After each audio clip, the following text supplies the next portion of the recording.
All right, so Blaine, you were mentioning something about a conspiracy theory with the officials for Tennessee in the Alabama game. Please let everybody know what you're talking about. I'm going to go ahead and start with this. This referee crew was the same referee crew 2 years ago when Auburn played Arkansas and Bo Nix spiked the ball backwards. Oh, which is definitely a fumble. Called an incomplete pass. Fumble.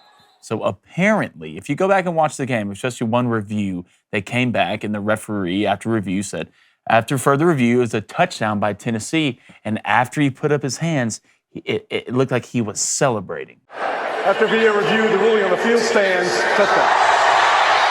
Touchdown. And let's go back to this. Let's really look at it. All right, Bama had 17 penalties. 17, first of all, there's holding on every play. You can call it when you want to. 17 penalties for 140 yards. Tennessee had 6 penalties for 30 yards. And let's really think about it. Apparently, I've heard through my sources, which I trust, that there's a couple people who might have been colluding referees who had money on Tennessee. No way. No, right now, and there might be an investigation coming soon into these referees about colluding in this game. No. Number one, that would be the biggest story in a long time in a lot of sports and in a lot of areas. I could maybe believe you a little bit if I didn't watch them absolutely do the same thing against Texas 4 weeks ago. But this Alabama team is the most penalized team in the country, not just because of the Tennessee game. This wasn't something that the first 7 weeks just didn't happen, and Alabama was playing unbelievably smart and disciplined and like normal Alabama, and then all of a sudden they go to Tennessee and just pull a Drew Barrymore from 51st Dates and forget. Yesterday, I've never even met you. 17. They lead the SEC in penalties. They lead the SEC. 17. I don't care who it is. Everyone holds. There's holding every play. The refs can call it when they want to. 17 in Tennessee. The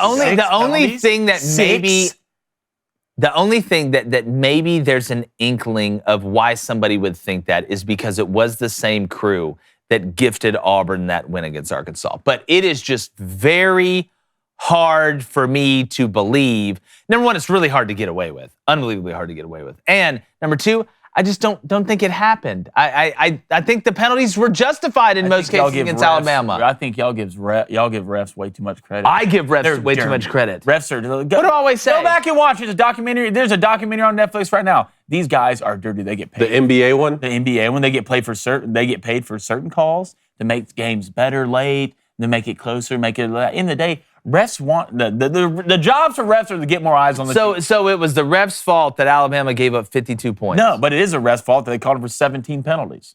I just feel like the Alabama 17. The dude did this and then celebrated. Well, how did he celebrate? Show me real quick. How did he do it? He's like, after further review, touchdown. Yes.